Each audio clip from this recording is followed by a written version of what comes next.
It is my respectful submission, it is vital for your lordships to give effect to both negative and positive in letter and spirit.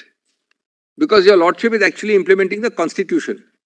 And some of the arguments of the other side have bordered on suggesting that a mere, I'm using the word mere advisedly in comparison to a constitutional text, a mere symbols order will be competing with a constitutional text. That would be completely anathema to all known principles.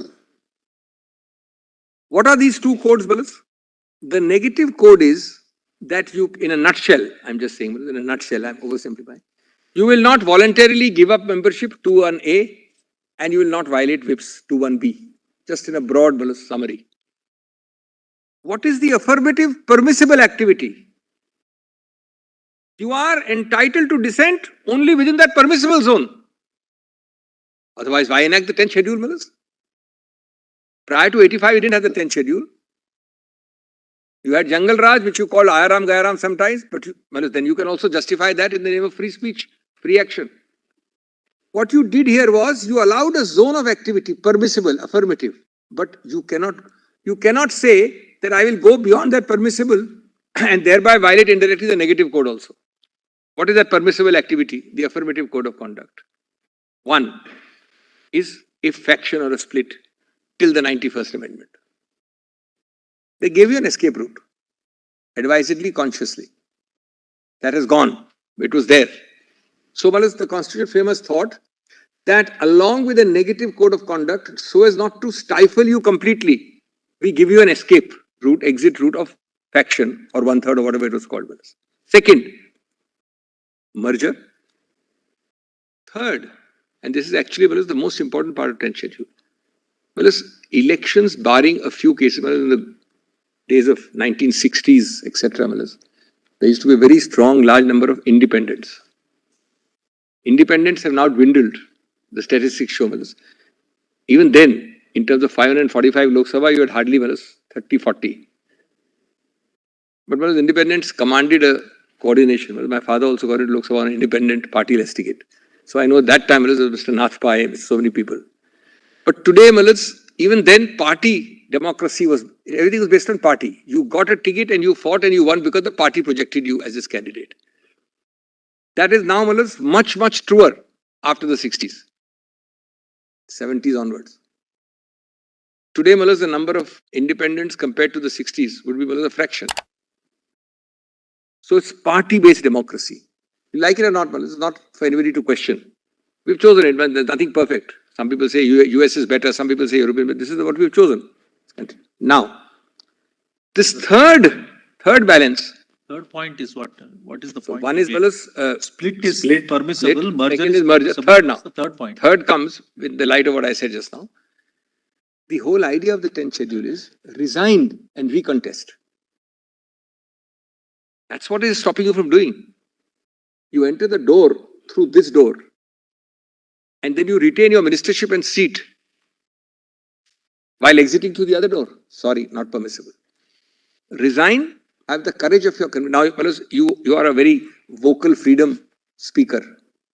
You have the courage of your conviction. Which Justice Jeevan Reddy referred to in that extract. I'll be dealing with some of that. It was not in the context of the 10th schedule. But I'll be dealing with that. Some judgments have referred to it. I'm going to suggest it because this is the core question my Lord Narasimha asked, my Lords asked earlier. What do we do when an overwhelming set of people want to express dissent? 9 tenths, let's say 9 out of 10. Let's take an extreme example. How do we balance and countervail these two competing balances? The 10th schedule says you can go thus far in balancing, not further. Whereas if you are so much for free speech, courage of your conviction, this is a rotten party, I can't say, resign and contest. Recontest, what is the problem? Then the fourth is the exemptions. Apart from merger, there's an exemption clause, condonation, whatever. All that is given there.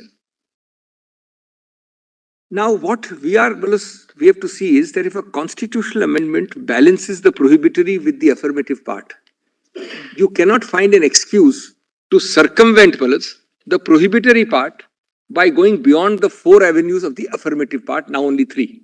Faction is gone. Let us take this further, because that's your Lordship's query. I'm sorry, there is a 5th one. I forgot. There's a fifth one. I'm now breaking it up. There is a fifth balancing on the affirmative side. You are so concerned about free speech. You are resigning is one. Or you absolutely hate where you are. You go to the election commission and start your para 15 proceeding that I am the real party. But you do that without indulging into the prohibitory part. That's well as keeping the sanctity of the 10th schedule. Now I'm addressing the core dilemma of my lords. Let me develop it, Balus, in a minute. That's also a statutory remedy, lower than constitutional. So the fifth is, Balus, now actually only 4 because that faction is gone, split is gone. So 4.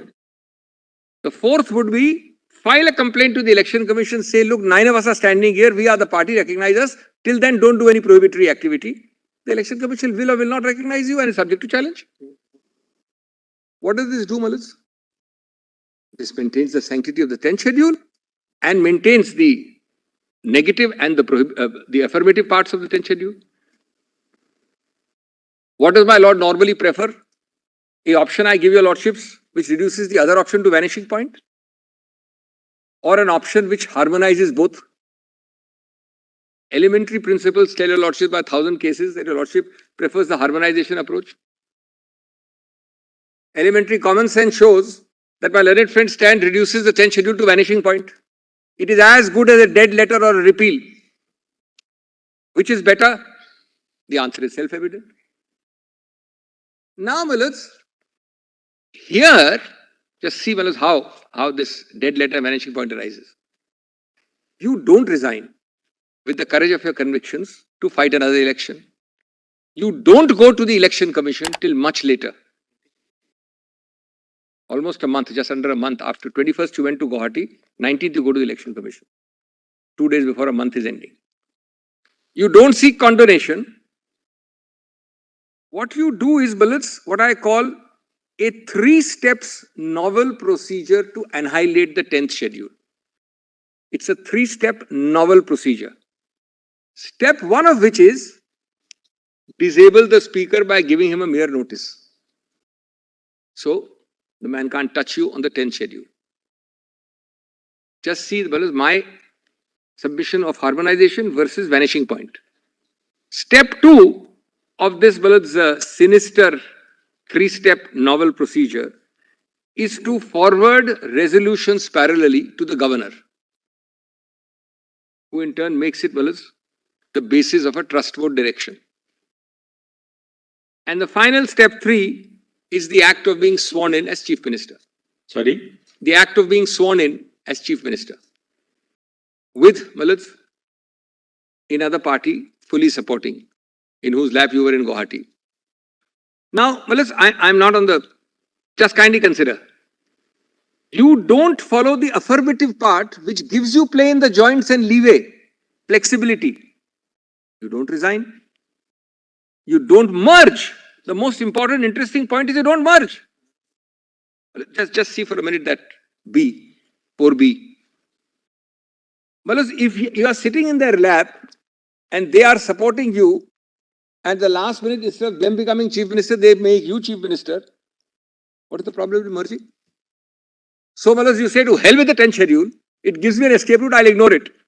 I'll go to the 3 steps. And the language, without opening it, where his original political party merges with another political party, and he claims and any other members of the original political party have become members of such political party, or as the case may be, of a new political party formed by such merger. This is directly snooking a nose at the 10th schedule, which is a constitutional creation. It is, I'm sorry to use colloquial, it's actually saying, look, to hell with the 10th schedule, we have made this 3-step procedure. Why on earth could you not recontest, resign, merge, or the 4th one? Condonation, I'm not getting into, that's another one.